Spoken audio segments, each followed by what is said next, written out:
All right. Good afternoon. Thanks for being here. Hope you all had a good weekend off as well. A lot of good work with our developmental guys last week. We had 4 good scrimmage type practices for them.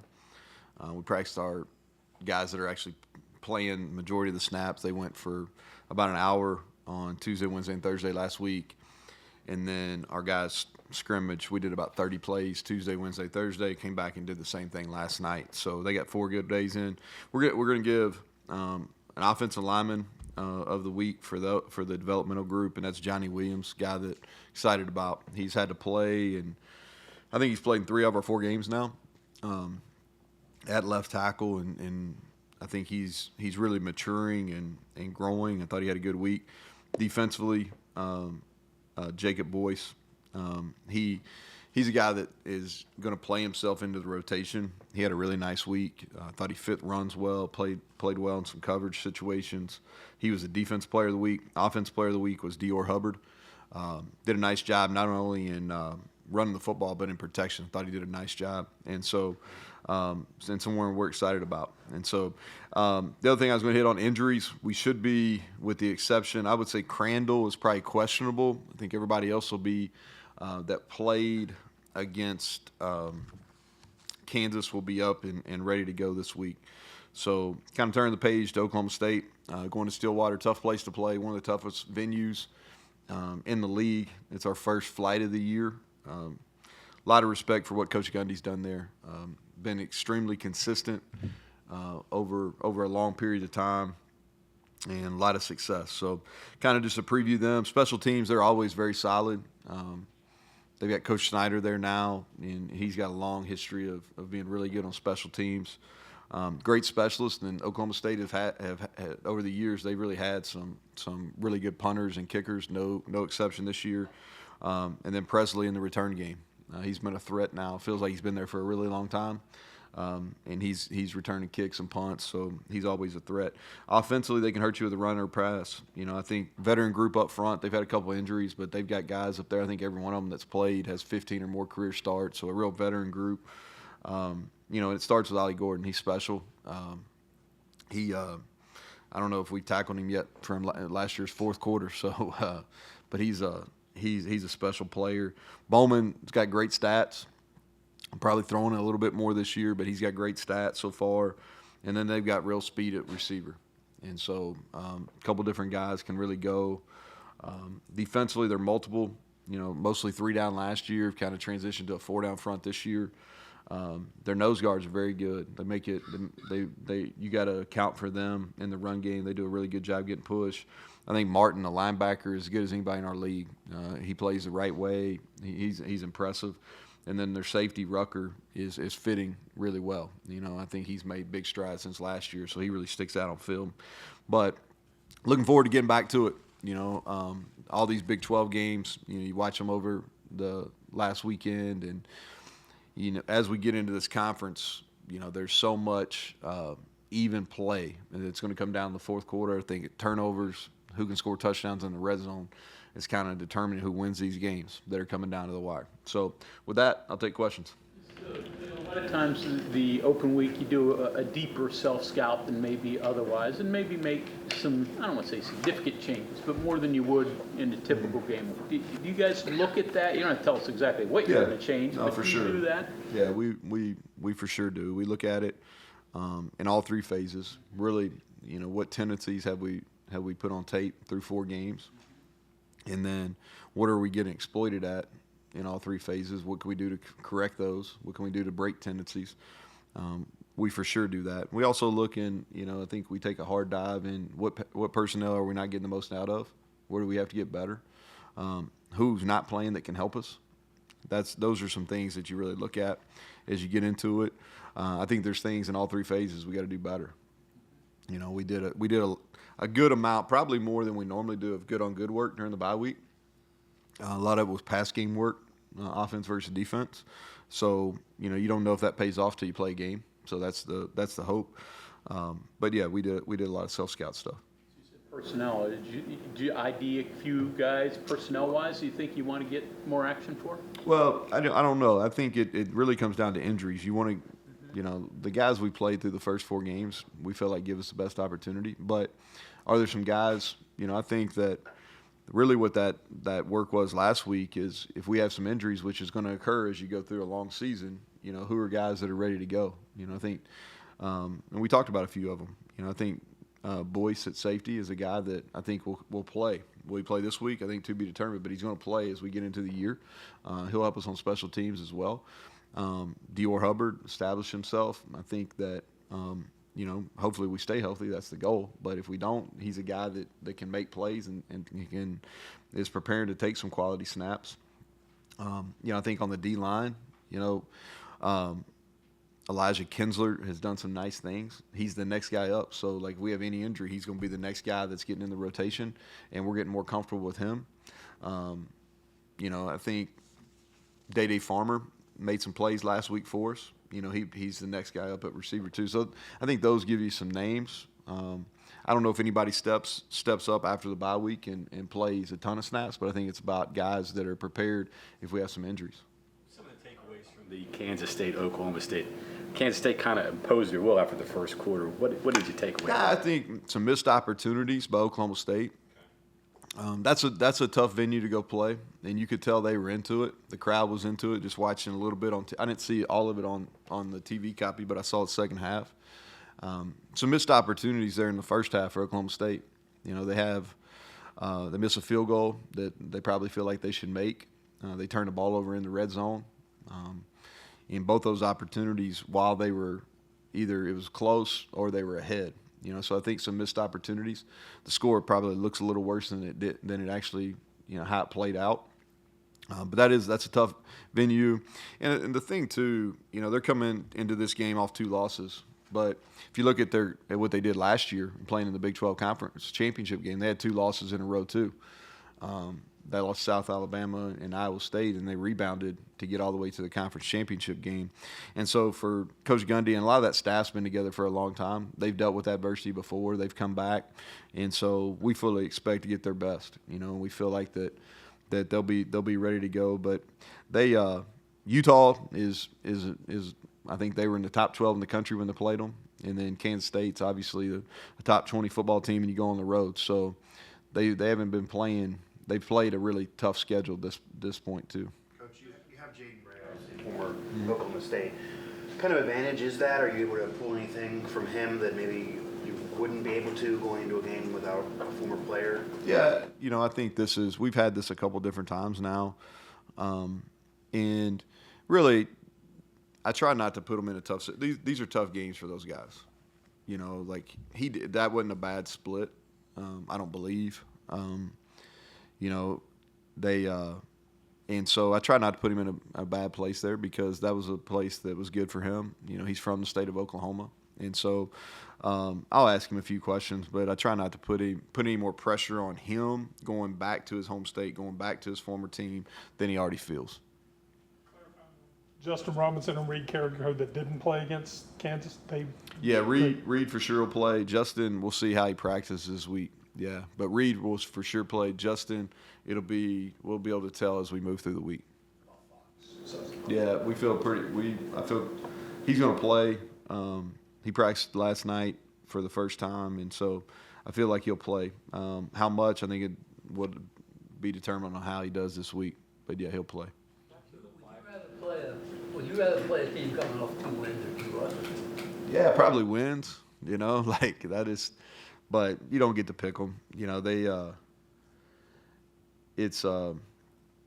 I think, too, is you're playing an experienced staff, and so and they've proven to be able to get their team back, and they've proven that multiple times over the last several years. And so once the game kicks off, I'm not sure it matters. What are you going to say? When you come off a win like you had against Kansas, in a normal week you can just kind of ride that energy, and now you're trying to stretch it out over 2 weeks. How tough is that to do, and what do you guys do to kind of make sure that juice stays up over a 2 week span? Well, in football it's easy because you only play once a week, and so I'm not sure if there's real momentum that happens from week to week, honestly, just because there's so much separation in your games, right? you're playing 7-day break most of the time, and so I don't know if the success. Now you get confidence from those games. I think how we finish the game defensively, we definitely have some confidence. How we finish the game offensively, we definitely have some confidence, and I think that continues to build as you go through your bye week. But I don't know if the momentum from the win actually does. Oklahoma State historically has had tough physical corners, and they are very good at adjusting to the way the game's officiated, playing up to that. What have you seen from their secondary this year? Well, they're big. I think that's the thing. They've done a good job from a talent evaluation, getting corners that are big. Both their guys are, in the 6-footish, maybe a little over that, but they're 190 pounds plus, so they're big, strong guys. And that's what they've done a really good job of over the years, is getting strong guys. They play some man coverage. They're going to mix the coverage shells up, but a lot of man coverage, and they are physical within that. You watch the Alabama? Did you watch the game? I do. What did that say about college football? That's exciting. We got a lot of issues off the field, but the product on the field is not an issue. I think it was exciting. It's a great venue. Obviously, two highly successful programs. Two staffs, a lot of talent on the field. But the actual game of the football that's on the field, it's as popular as it's ever been. And now we got some issues and things we got to figure out off the field, but on the field product, it's entertaining. As a fan watching the game, you felt like, for some reason, I felt like that Georgia was going to make a run, and too, like, you watch it through the coach's lens, and I thought Kirby did a really good job of handling that, handling kind of the flow of the game, kind of the downs that happened in the first half. You could tell his confidence never wavered, and his team's confidence never wavered either. Kind of alluding to what you're alluding to, do you have any comments on what happened with UNLV's quarterback? Did you have to text any of your players and just kind of lock in to make sure they're still? No, we didn't bought really. in? I saw it. Man, these things. These things are so fluid, Mike. They're so fluid, and you don't know if what you read's accurate. The only way you would know if I called Barry and I didn't call him, but no, we didn't talk about it with any of our players. We didn't have any discussions with them. I didn't bring it up in a team meeting. Unfortunate, didn't hurt them. They still won pretty big, but nah, there's, like I said, I'm sure there's two sides to every story on that. One more about their defense. They usually have big disruptors on the edge. What are you seeing there from? Yeah, they've got good size across. You can tell they recruited for a 3-man front, and they've got big, long defensive ends, and their noses are really big bodies. They run well. They, I think the stats are a little deceiving just because how they played. From going against these guys for a really long time, they always get takeaways, and they're always elite in the red zone. And whether they give up yards or not, it differs kind of year to year, but they're always one of the better teams in our league at takeaways and getting stops in the red zone. We're talking about the UNLV stuff. One of the things that was being said was there was a coach, there was an assistant that made an offer that the NIL didn't know about. Mm-hmm. What safeguards are there, say here, that allows like that communication breakdown to not happen? And also, how tough is it? You were talking about it being fluid. How tough is it now to kind of navigate this, because the evolution of college athletics is kind of kicked into hyperdrive? Yeah, well, I think you have to navigate it the best way you see fit. I think each situation is unique. I really can't speak on the UNLV just because I wasn't part of it. I don't know what their processes are. I feel comfortable with our processes. I probably wouldn't have said that 3 years ago, but I'm confident in what we're doing now as far as our processes. We need to continue to raise money. We haven't arrived at that yet. We need to continue to do that. But I think our processes are good, and how we make decisions and how we communicate is good. We don't have a lot of voices that are involved in the process, but I can't really speak to them just because I don't know how they do it. But here's the thing: this is an imperfect system. It's imperfect, and it's the thing for right now. It doesn't affect the product. Will it eventually? Maybe. I don't know. We've got to get it figured out.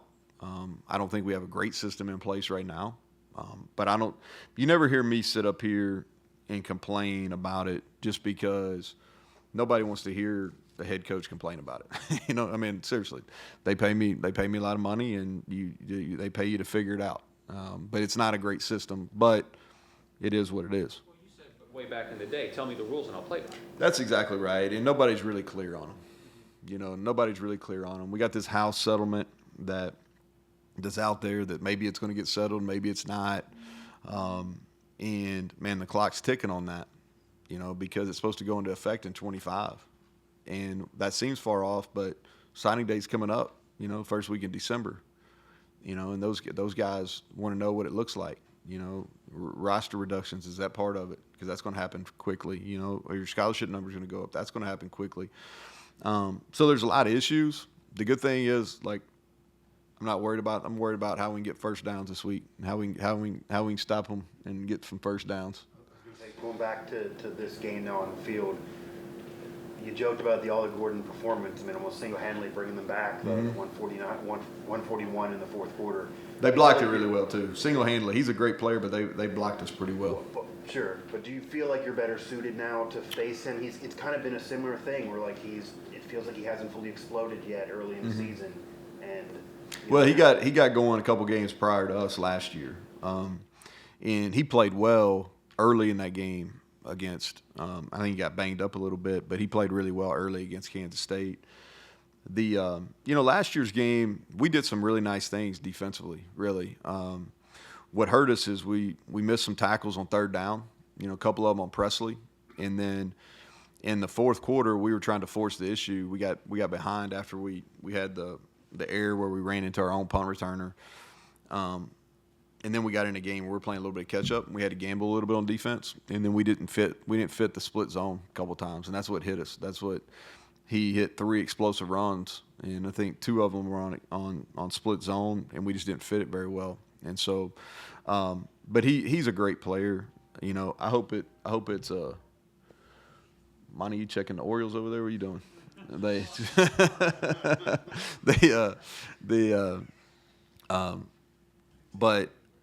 he's a great player. He's going to be an NFL player. The thing that makes him is he's got great size and speed, and so we've got to make sure that we get multiple hats to the ball, and we can't ask our guys to be in one-on-one situations and always get him down. But he's played well this season. I don't think his numbers completely tell the story. He's going to have breakout games. I just hope it's not against us.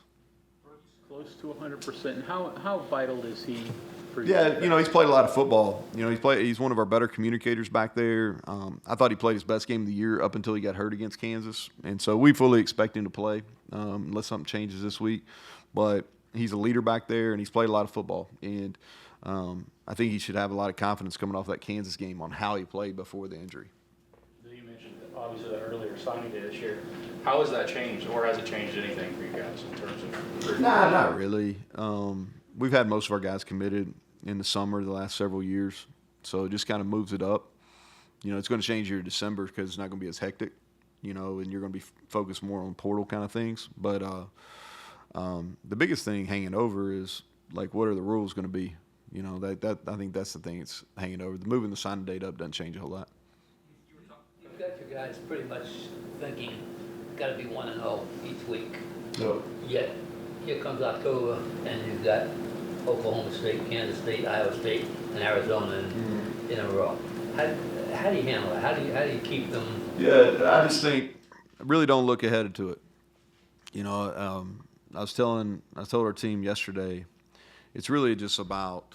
I was telling our staff a story. Garrett's dad's the bullpen coach for the Brewers, and so last week Brewers were in town. Went up and watched the Pirates play the Brewers there for the Pirates last. I think that was their last series at home for the year. But went and watched, and all the Brewers they have these shirts that say win one tonight or something like that. And for a group, they really overachieved this year. And that's a fun group to be around, fun group to watch play, and again track them as they go through the year. Just because I knew Garrett's dad was there, and so I like baseball, so I kept up with them. And, man, they just play the game the right way. And you can tell that they've really bought into this philosophy. Man, they sell out for that night's game, and then they worry about the next day. And it's the same, to me, it's the same mentality that we've got to have as a football program. I can look at the schedule. We keep it out here right as you leave the team meeting room, and that's a gauntlet. But so does everybody else in our league. They play, the rest of the schedule. Everybody doesn't play what we play in non-conference, but everybody's league schedule is going to be tough. Ours on paper right now looks tougher than some, but who knows how it's going to play out. But it doesn't do any good to sit there and look at it. The bottom line is we got one game a week, and we got to figure out the best way to go compete and win that game this week. Then we'll worry about the following week the next week, And I think that's a mentality you have to have. So whatever it takes to give our guys the best opportunity to win this week and win this one, we'll win this one and then worry about the next one. You were talking about their defense a little bit earlier. You look on paper, it looks like they're struggling, but you were just sitting here talking about they do this well, they do this well, they do this well. What are you showing the guys, the offense on film to kind of keep them out of the mentality of just don't look at the. First of all, we haven't arrived in any phase, so like. Our guys they're crazy if they're looking at anybody thinking that. So secondly, but what I would say is some stats they're struggling in, but there's some statistics they're doing really well in too. And where they really stick out is takeaways, third downs, and red zones. They've done a really good job in those three areas. And traditionally, regardless of who the coordinator is at Oklahoma State, they've done a really good job in those three areas.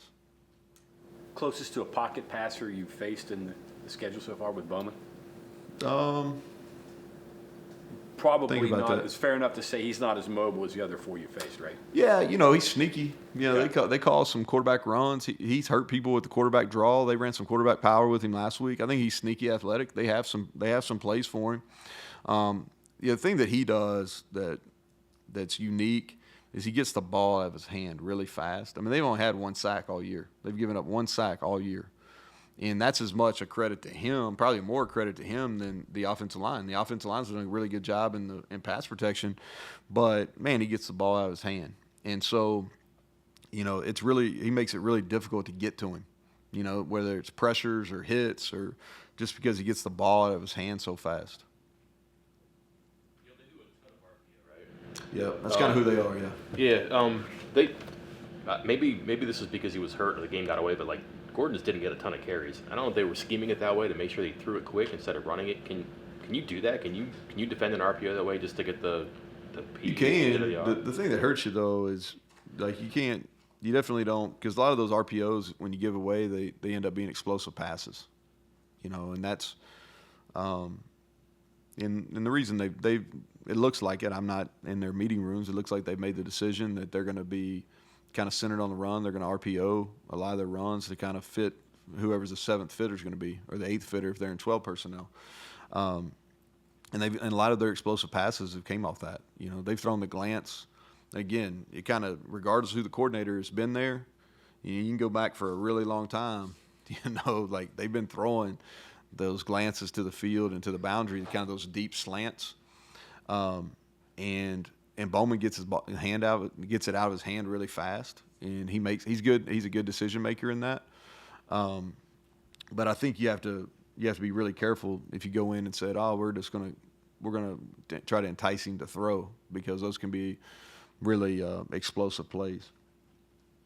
Change the approach at all of the defensive line, knowing they've given up one sack and throw the ball so quickly? No, I think you got to play these guys saying, "Hey, we got to figure out how we're going to stop Ollie Gordon."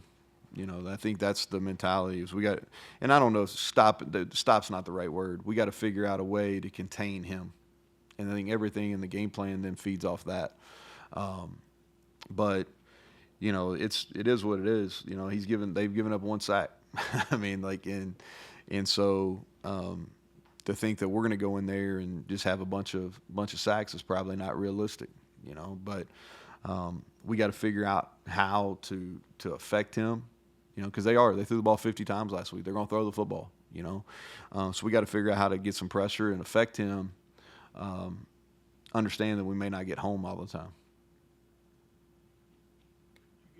Locker room. Did you meet Isaac Collins, whose dad played here? I did meet him. Yeah, I did. That was a neat story. He actually came up and told me. And mom and dad are both from West Virginia. Mom's from Bridgeport. Yeah, mom's from Bridgeport, and yeah, that was a neat sidebar. Yeah, he came up. I don't know how long he's been called up, but yeah, but he came up and introduced himself and said he grew up in West Virginia. That was neat. That's a good memory about you too, Greg. Mike Collins, yeah. I'm old. Anybody else? Yep. A clean game with communication, technology. No. Okay. No, Like we how have many not. walkie-talkies do you pack? Well, I'll take that back. The Kansas was fine. Yeah, Kansas was pretty clean. Yeah, but that was the first game. Okay. Yeah, the Pitt deal, no, it was a complete disaster for the first quarter. All right. But our last game was Common denominator. These would be games that are away from home. I'm guessing. No, because the first game was bad too, right? yeah. So do you just prepare for like just? So you anything got to that could happen? prepare. That's exactly right. Okay. Because there's no rules. So like in your normal like headset rule, right? So if our headsets go out, the other team can't use their headset. That's within the rules.